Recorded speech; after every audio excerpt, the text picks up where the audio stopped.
Muito boa tarde, gaúchos e gaúchas, tudo bem? Não estão muito bem, né? Vamos de novo. Boa tarde, gaúchos e gaúchas. Agora sim, gaúchos e gaúchas que estão nos assistindo, né? Não só no Rio Grande do Sul, mas em todo o Brasil.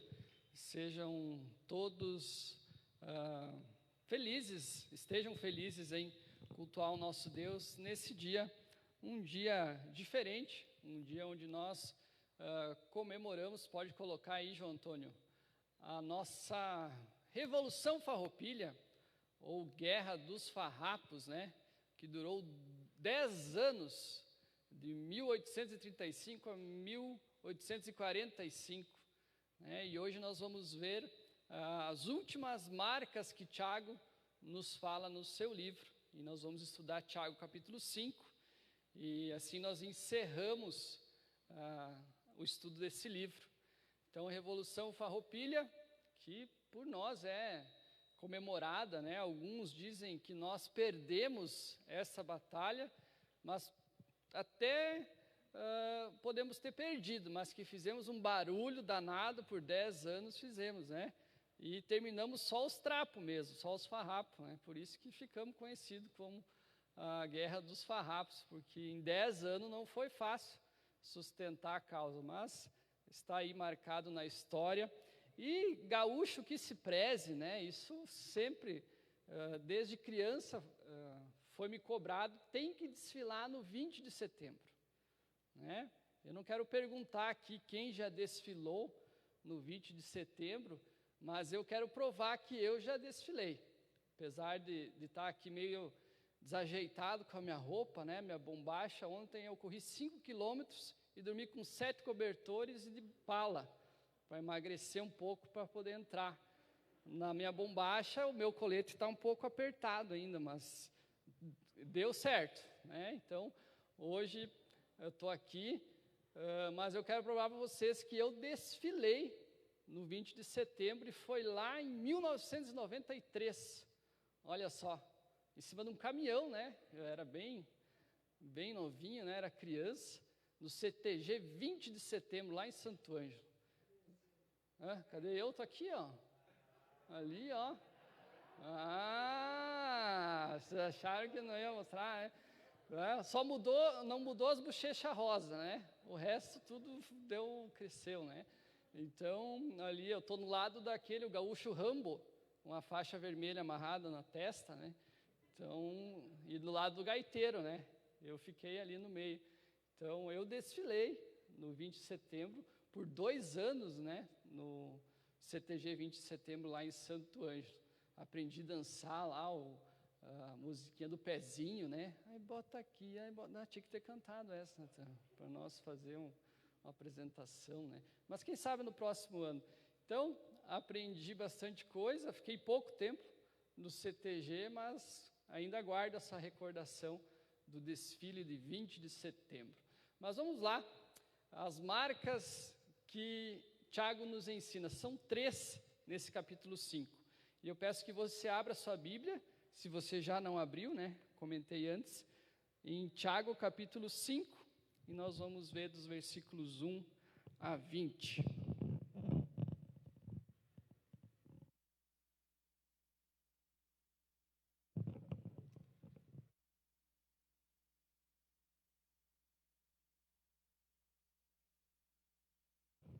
Muito bem.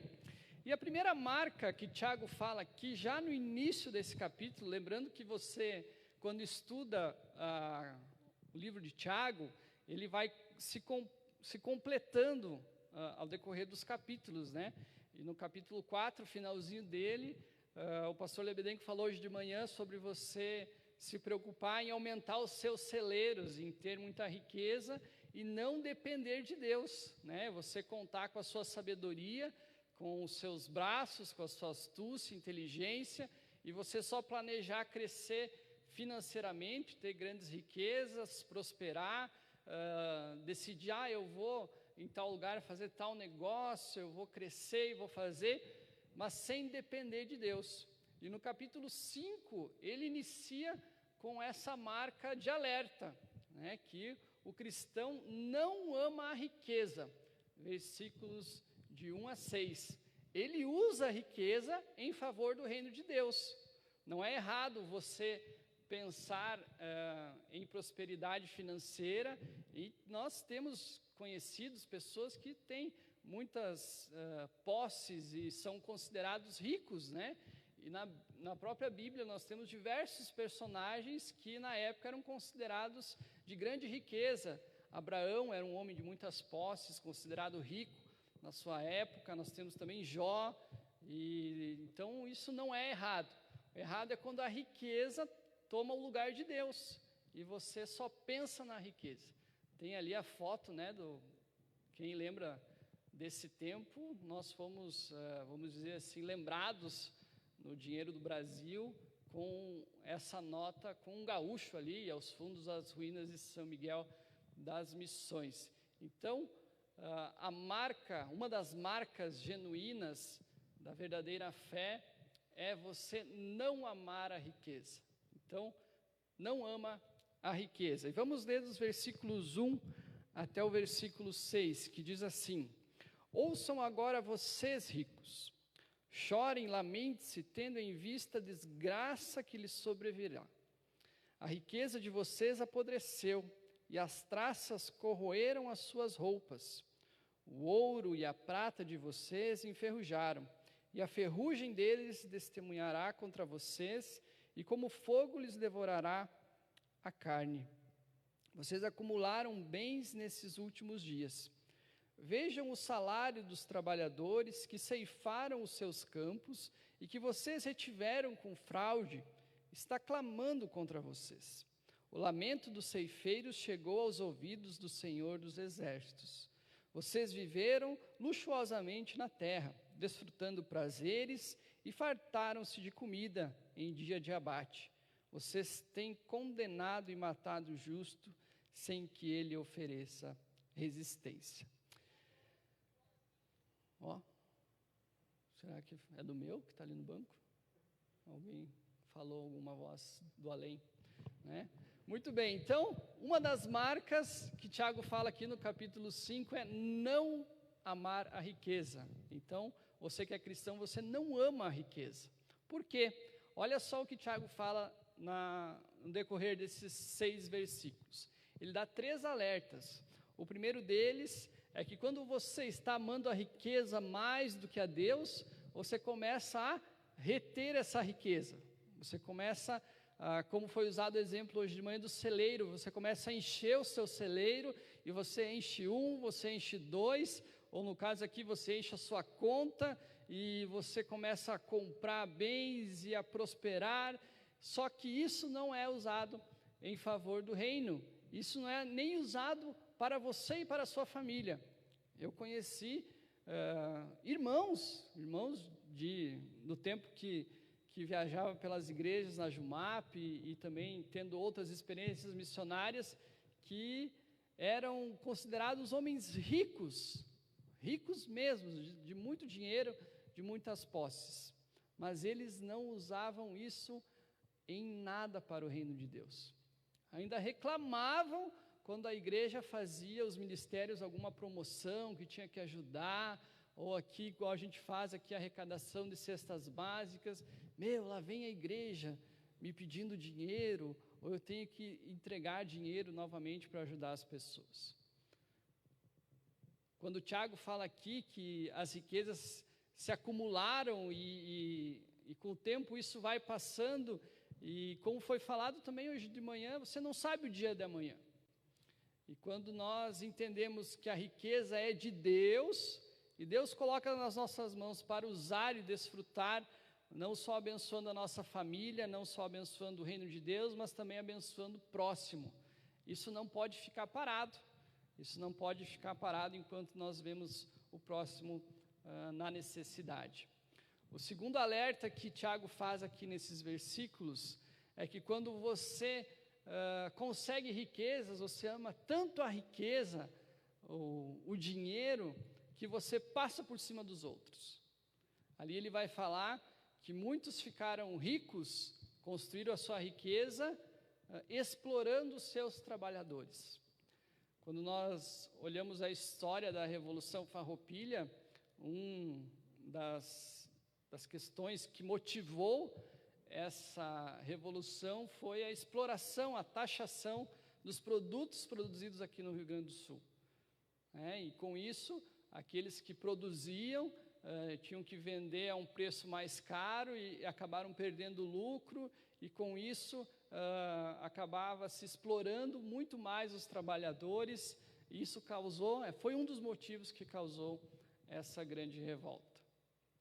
Quando você ama mais a riqueza do que a Deus, você começa a ter atitudes como essa.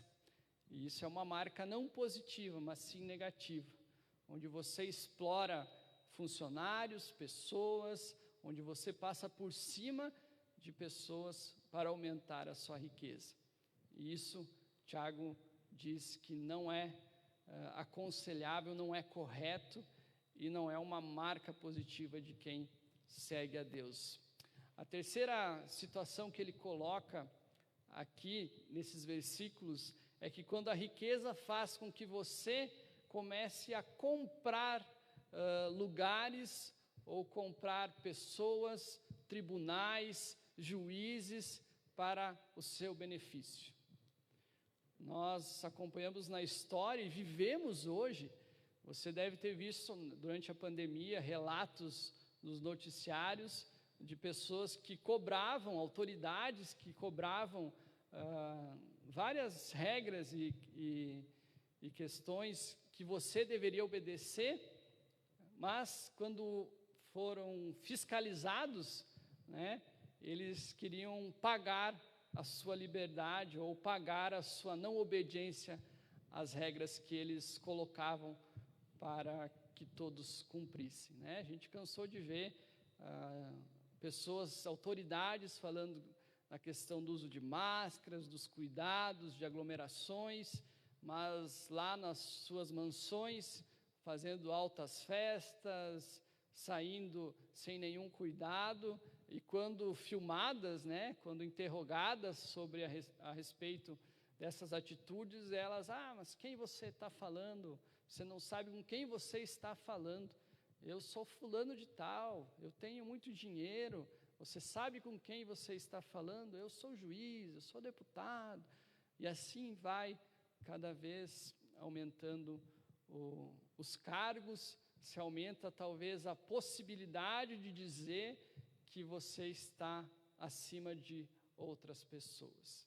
Então, esses 3 cuidados que Tiago nos traz aqui nesses 6 versículos, para uma marca não positiva, mas negativa, de quem ama a riqueza. Quando você se preocupa demais com ela e você coloca ela no lugar de Deus, quando você usa da riqueza para passar por cima de pessoas, explorar elas nos seus trabalhos, até usar de trabalho escravo para sua riqueza ser construída, e quando você usa da riqueza para, vamos dizer assim, ocupar lugares a qual deveriam ser de todo mundo, ou para você deixar de cumprir regras que todos cumprem, não interessa a classe social. Então, Tiago, aqui, ele diz que a marca verdadeira, genuína, não é aquela que ama a riqueza, mas pelo contrário, aquela que ama Deus acima da riqueza. Nós vamos para a segunda marca, a marca da paciência, versículos 7 a 12. Pegue sua Bíblia aí, que já nós vamos ler. E eu coloquei uma figura de um agricultor ali, ele está passando na sua plantação, porque é o primeiro exemplo que Tiago usa aqui nesses versículos, a imagem do agricultor. Eu lembro que eu tive esse privilégio, que na minha infância, até os meus 13 anos, o meu avô ainda era vivo e o meu pai ajudava o meu avô na fazenda, então eu tive esse privilégio de crescer morando na cidade e ao mesmo tempo no campo, Então eu ia finais de semana para a fazenda, nas férias passava um bom tempo lá, ajudava meu avô, meu pai, aprendi a dirigir na fazenda, dirigir trator. Eu lembro que nós ia colher com com o pai, né, e com o vô, nós tínhamos aquela colheitadeira New Holland 1530, né? Quem lembra aí? Sim, na época era boazinha, né? Toda aberta, daí voava palha de milho para tudo lá, saía com a cara assim cheia, tudo sujo, né? Tossindo de tanta poeira que levantava, mas era uma experiência tão legal e poder observar que o agricultor ele faz todo o possível para colher bem a planta, né? Ter o fruto da sua planta que ele está plantando. Mas por mais que ele se esforce, que ele use uma boa semente, que ele trate a terra, que ele faça tudo do jeito certinho, ainda assim ele sempre vai depender de Deus, porque é Deus que vai mandar a chuva, é Deus que cuida do clima, é Deus que ou vai mandar muita chuva, ou vai mandar pouca chuva, que vai mandar muita chuva e vai deixar a lavoura muito bonita, carregada para a colheita, mas que pode ser que na colheita também mande muita chuva e até o grão apodreça e a planta apodreça e se perca grande parte da produção. Então a figura do agricultor é muito bem usada por Tiago para mostrar que para desenvolvermos uma fé genuína, nós devemos ter a marca da paciência. E eu vou ler com vocês agora os versículos de 7 a 12. A palavra de Deus diz assim: Portanto, irmãos, sejam pacientes até a vinda do Senhor. Vejam como o agricultor aguarda que a terra produza a preciosa colheita e como espera com paciência até virem as chuvas do outono e da primavera. Sejam também pacientes e fortaleçam o seu coração, pois a vinda do Senhor está próxima. Irmãos, não se queixem uns dos outros para que não sejam julgados. O juiz está às portas. Irmãos, tem os profetas que falaram em nome do Senhor como exemplo de paciência. Diante do sofrimento, como vocês sabem, nós consideramos felizes aqueles que mostraram perseverança. Vocês ouviram falar sobre a perseverança de Jó e viram o fim que o Senhor lhe proporcionou. O Senhor é cheio de compaixão e misericórdia. E versículo 12, sobretudo, meus irmãos, não jurem nem pelo céu, nem pela terra, nem por qualquer outra coisa. Seja o sim de vocês sim e o não, não, para que não caiam em condenação. Então aqui ele usa 3 ilustrações, né, sobre paciência. A primeira delas é paciência como de um agricultor que planta, que cuida, mas depende unicamente de Deus para que tudo ocorra bem durante o plantio e a colheita. Também a paciência de um profeta, ele usa ali, muitas vezes nós quando lemos as histórias dos profetas e de personagens bíblicos, nós pensamos assim, nossa, como esse homem aguentou tanto tempo, foi tão paciente diante de diversas dificuldades, diante de diversas provações, ele perseverou até o fim, justamente porque eles desenvolveram a marca da paciência. Imaginem vocês Noé construindo a arca, né? Quanto tempo ele demorou para construir a arca, mas foi desenvolvendo a paciência e foi construindo, sabendo que Deus havia pedido e obediente, foi perseverando até o fim. Não só Noé, mas diversos casos da Bíblia onde se esperava paciência daqueles que estavam em situações difíceis.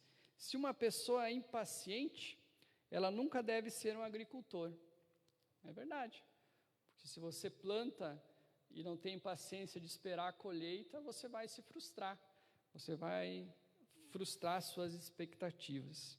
O agricultor planta a semente certa, no campo certo, sobre as condições certas. A semente nasce, a semente cresce, floresce e frutifica.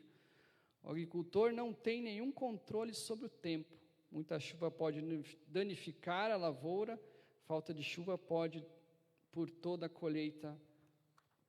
toda a colheita a perder.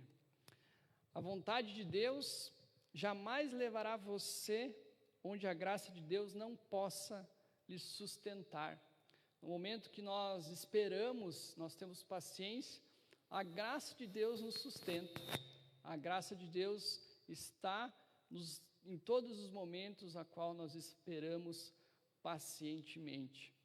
E quando nós nos afobamos e não temos paciência, ocorrem duas situações.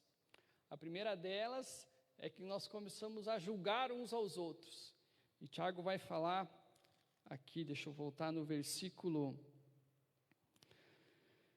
9. Irmãos, não se queixem uns dos outros, para que não sejam julgados. Quando nós estamos em busca de uma resposta de Deus, ou quando como igreja nós buscamos algo de Deus, uma resposta, alguma coisa que em oração juntos estamos buscando, e vai demorando, vai passando tempo, e alguns começam a ficar impacientes. E a impaciência gera o quê? Irritação, nervosismo, e nós começamos a não perder o foco, não olhar para o motivo a qual nós estamos esperando, sendo pacientes, perseverantes, e começamos a olhar a vida dos outros, e começamos a julgar e a causar com isso uma perda de foco, onde nós devemos ter paciência, nós acabamos tendo julgamento de uns com os outros. A segunda falha que acontece quando nós não temos paciência em esperar em Deus, ou paciência de esperar os propósitos de Deus se cumprirem nas nossas vidas, é que nós começamos a fazer promessas, não só para os irmãos e irmãs, mas para Deus. E quando ele fala ali no versículo 12, sobretudo, meus irmãos, não jurem nem pelo céu, nem pela terra, nem por qualquer outra coisa. Seja o sim de vocês sim e o não, não, para que não caiam em condenação. Quando você tem um motivo de oração, quando você precisa desenvolver a paciência para esperar a resposta de Deus, você deve se manter firme no que você se propôs a fazer. Porque quando nós ficamos impacientes, nós começamos a prometer coisas que nós não vamos cumprir, né? Então, se você ora em específico por alguma mudança, né, de trabalho, e você começa a orar, e você precisa ter paciência, porque não é algo tão simples, e talvez Deus não vá responder isso do dia para a noite. Só que você acaba ficando impaciente, e você começa a usar aquilo que nós lemos no finalzinho do versículo 4.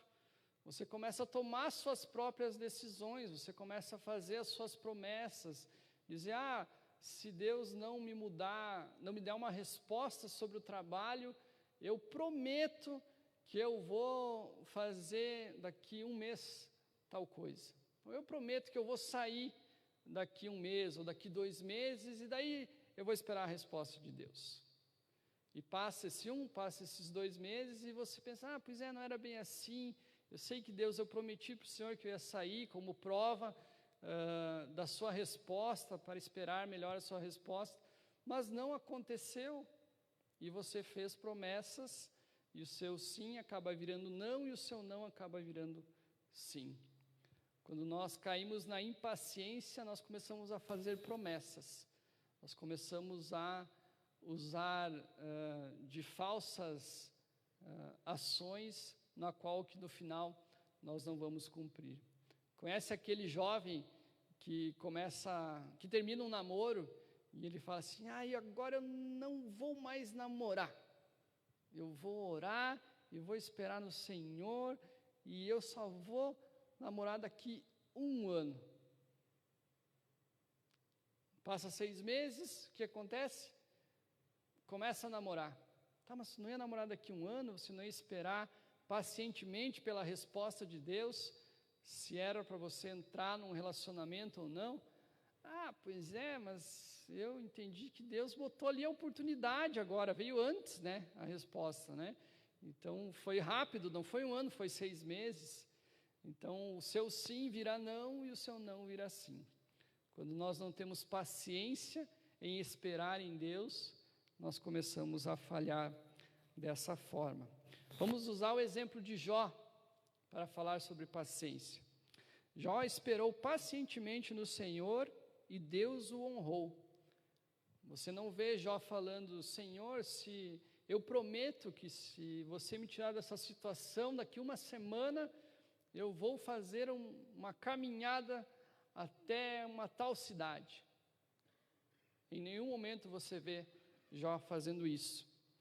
Ele não explicou nada para Jó, mas apesar de Jó não conhecer os porquês de Deus, ele pôde conhecer o caráter de Deus. A maior bênção que Jó recebeu não foi saúde e riqueza. Afinal, quem conhece a história, Jó perdeu tudo que era palpável. Mas um conhecimento mais profundo de Deus. Isso é a própria essência da vida eterna. Tiago deseja encorajar-nos a sermos pacientes em tempos de provas e em tempos onde nós precisamos de algumas respostas. Como um agricultor, devemos esperar por uma colheita espiritual, por frutos que glorifiquem a Deus. Como os profetas, devemos procurar oportunidades para testemunhar mesmo no meio do sofrimento, mesmo sem saber qual será o resultado dessa história. Como Jó, devemos esperar para que o Senhor complete seu amoroso propósito em nós, mesmo em meio a dúvidas, incertezas e até mesmo como Jó, no momento de sofrimento. Tiago nos afirma que uma das marcas genuínas é a marca da paciência. A terceira marca é a marca da oração, né? E com isso nós encerramos aqui o capítulo 5 do livro de Tiago. A marca da oração, ela vai nos dar alguns ensinamentos. Nós já falamos em diversas vezes sobre oração. O próprio livro de Tiago fala em capítulos anteriores sobre oração. Mas eu quero ler com os irmãos os versículos 13 a 20. E eu quero falar um pouquinho sobre essa marca da oração. A palavra de Deus diz assim: entre vocês há alguém que está sofrendo, que ele ore. Alguém que se sente feliz, que ele cante louvores. Entre vocês há alguém que está doente, que ele mande chamar os presbíteros da igreja, para que estes orem sobre ele e o unjam com óleo em nome do Senhor. A oração feita com fé curará o doente, o Senhor o levantará. E se houver cometido pecados, ele será perdoado. Portanto, confessem os seus pecados uns aos outros e orem uns pelos outros para serem curados. A oração de um justo é poderosa e eficaz. Elias era humano como nós. Ele orou fervorosamente para que não chovesse, e não choveu sobre a terra durante 3 anos e meio. Orou outra vez, e os céus enviaram chuva, e a terra produziu os seus frutos. Meus irmãos, se algum de vocês se desviar da verdade e alguém o trouxer de volta, lembre-se disso. Quem converte um pecador do erro, do seu caminho, salvará a vida dessa pessoa e fará que muitíssimos pecados sejam perdoados. Tiago menciona aqui no final do seu texto, da sua carta, a oração. Um cristão maduro é aquele que tem uma vida plena de oração, diante das lutas da vida. E não só nas lutas, mas em todos os momentos. Até nas pequenas coisas, nós devemos orar e entregar nas mãos de Deus. Em vez de ficar amargurado, desanimado, reclamando das situações que a vida nos oferece, nós devemos nos colocar diante de Deus, para que Ele possa nos dar a resposta diante dessas causas. E ele fala sobre 4 deveres de oração. O primeiro deles é que nós devemos orar pelos que sofrem. Versículo 13, quando ele diz: entre vocês alguém que está sofrendo, que ele ore. Então, o resumo que Tiago fala aqui da oração é que em todos os momentos, inclusive do sofrimento, nós devemos buscar auxílio, ajuda, mas o principal, antes de tudo isso, é buscar em Deus e oração. Devemos orar pelos enfermos, né? E nós temos isso como prática no nosso meio. Quantas vezes pastores já foram visitar irmãos e irmãs que estão enfermos e juntos oramos. Aqui Tiago fala de um sinal, né, de 2 coisas. Uma delas é impor as mãos e ungir com óleo, né? Então isso era uma prática naquela época que representava autoridade para a pessoa que estava orando e que colocava as mãos sobre os enfermos. E se você for olhar na história de Israel e também na história do cristianismo, o óleo ele tinha uma função muito específica e representava desde um sinal para abençoar a vida de reis, de autoridades e também de diversas formas de demonstrar para aqueles que faziam esse sinal que eles eram autoridades enviadas por Deus. Então, quando nós conhecemos alguém que está doente, se ofereça para ir orar por ela. Obrigado, Natan. Terceira parte que ele fala sobre oração é que devemos crer na eficácia da oração. Muitas vezes nós oramos sem fé, nós oramos só por orar, pensando que o nosso ritual de sentar ou de ter um tempo com Deus, ele vai se bastar, ou que ele vai ser suficiente para Deus responder às nossas orações. E ele usa aqui o exemplo de Elias, que pela sua fé e pela vontade de Deus, orou fervorosamente e não choveu por 3 anos. E agora eu faço uma pergunta para todos vocês, uma pergunta que também cabe a mim. Quando você ora, você crê na sua oração? Você crê que Deus está te ouvindo? Você crê que essa oração pode ser respondida? Ou você ora com até um pensamento: eu estou orando, mas meio incrédulo, né? Não sei se Deus vai me responder, se eu estou orando certo, será que Deus está me ouvindo de verdade? Será que Deus está aqui nesse momento? O desafio de Tiago aqui e a marca que ele fala em relação à oração é que você deve crer na eficácia da oração.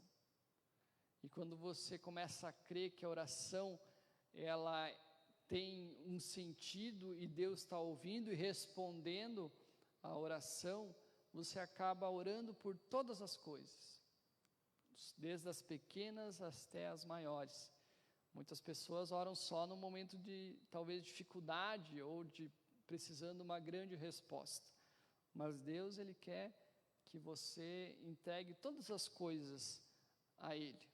E isso implica em você colocar em oração todas as decisões. Claro que algumas delas Deus nos dá sabedoria e inteligência para tomar. Mas assim como o filho às vezes não quer contar tudo para o pai e quer tomar suas próprias decisões, mas o pai, né, ele quer que o filho ande sozinho, que tome suas decisões, mas é bom quando o filho vem pedir para o pai, né, um conselho, vem pedir alguma coisa, vem contar, né? Eu tenho, claro, não tenho a experiência de um filho adolescente adulto, mas a minha filha tem 4 anos, e é tão legal quando ela pede ajuda para tudo, né, agora, né, claro, o pai vai lá te ajudar, né, o pai vai te explicar como funciona, o pai vai te ensinar. Eu fico pensando que Deus, é um pensamento meu, que Ele deve ter, talvez, o mesmo sentimento para com os seus filhos, né, de querer ajudar, de querer mostrar, ensinar, de orientar, de também corrigir para que você não cometa o erro, para que você não sofra, ou quando você está sofrendo, dizer, calma meu filho, tudo isso vai passar, eu vejo lá na frente, é algo bem melhor do que você imagina, só que a gente não aproveita esse relacionamento de filho com o pai, porque nós não oramos, ou nós não cremos naquilo que nós oramos, naquilo que nós conversamos com Deus. E a última questão que ele fala em relação à oração, na marca da oração, é a questão daqueles que estão afastados de Deus. Parece algo assim meio desconexo, né? Você está falando de oração, de alguns pontos, de orar pelos que sofrem, pelos enfermos, de você crer ou não na eficácia da oração, e dele termina a carta dele no versículo 19 e 20, falando, parece que de um assunto diferente, e ele vai falar assim: meus irmãos, se alguém de vocês se desviar da verdade, e alguém o trouxer de volta, lembre-se disso, quem converte um pecador do erro do seu caminho, salvará a vida dessa pessoa, e fará que muitíssimos pecados sejam perdoados. E ele coloca isso no final, porque isso também depende de oração. Quantos irmãos e irmãs nós conhecemos que estão andando por um caminho ao qual nós sabemos que não é o caminho de Deus, e que já andaram no mesmo caminho que nós andamos hoje, que é o caminho de obediência a Deus? Quantas vezes você tem orado por esses irmãos e irmãs, para que a conversão desse caminho errado aconteça, para que eles se convertam desse caminho e voltem para os caminhos de Deus? Aqui Tiago finaliza nos mostrando que nós devemos deixar talvez até a razão de lado em muitos momentos e nos humilharmos em oração pela vida daqueles que estão perdidos, aqueles que estão afastados. Fazendo uma conclusão e uma recapitulação de tudo que nós estudamos na carta de Tiago, nós aprendemos várias coisas, várias marcas, através do que Tiago nos ensina. Não amar a riqueza, desenvolver uma marca, né? Desenvolve a paciência, tem uma vida de oração, mas tem muito mais. Se a gente for pensar lá do capítulo 1, nós vamos ver que somos peregrinos nesse mundo, então esse mundo é passageiro. Vamos ver, eu vou usar minha colinha aqui que eu não enxergo lá na televisão, vamos lá. Que neste mundo vamos ter aflições, mas devemos enfrentá-las com alegria. A sabedoria vem de Deus, né, lá em Tiago capítulo 1, versículo 5, se você tem falta de sabedoria, peça a Deus, que Deus vai dar livremente a quem pedir. Depois ele vai falar sobre as diferenças da sabedoria, a que vem do alto e a que é a terrena. Nós devemos focar sempre na do alto. Devemos ser sempre praticantes da palavra. Opa, pulei uma aqui. Praticantes da palavra, quando ele usa aquela ilustração do homem que se olha no espelho e logo esquece a sua imagem, assim aquele que lê a palavra de Deus e logo se esquece, não pratica ela. Fé com ações, Tiago vai falar da marca daquele que tem fé, mas com a fé tem obras. Ao contrário, a fé sem obras é morta. Vai falar sobre o domínio da língua, vai falar sobre a marca de não ter amizade com o mundo, da marca daquele que cuida do seu coração, não deixa que os desejos egoístas, os maus desejos, afinal, tudo começa do desejo do nosso coração. Tiago também vai falar sobre o julgamento ao próximo, aos outros, sobre a obediência a Deus, sobre dependência de Deus, como nós vimos no texto de hoje de manhã. Não vale nada nós planejarmos sem dependermos de Deus, em não amar a riqueza, em desenvolver uma vida de paciência e uma vida de oração. Se você quer desenvolver uma fé genuína, marcas de uma fé genuína, que você possa colar isso no seu trabalho lá, aqueles universitários que estudam e têm as suas colas, que você possa lembrar de cada uma dessas marcas. E você sabe, quando você vai nas lojas ou no trabalho, você coloca lá, para ter um dia melhor, dê um sorriso, lembre-se de alguma coisa. Então você possa colocar as marcas que Tiago traz aqui na sua carta, para que você olhe todo dia e comece a desenvolver cada uma delas. Gostaria de orar com vocês, e assim encerramos um momento onde nós lemos e ouvimos, e agora vamos praticar a palavra de Deus. Querido Deus, eu te agradeço porque estamos encerrando o estudo do livro de Tiago, e como podemos ver, diversas marcas nós temos que desenvolver nas nossas vidas. Nós temos um longo caminho a trilhar, como pessoas, como famílias, como igreja, e que o Senhor nos ensine a desenvolver cada marca, para que o teu reino cresça e que nós possamos diminuir, que Cristo cresça e eu diminua a cada dia. Que o meu testemunho, que o testemunho da igreja, das famílias, possam ser impactantes na vida das pessoas e da nossa comunidade. Que as marcas que as pessoas vão olhar nas nossas vidas não são marcas de egoísmo, de rivalidade, de julgamento, de não domínio da língua, de busca inconsequente por riquezas, mas que sejam marcas diferentes, marcas que vão fazer com que as pessoas entendam sobre Jesus e queiram o Jesus a qual nós cremos e pregamos.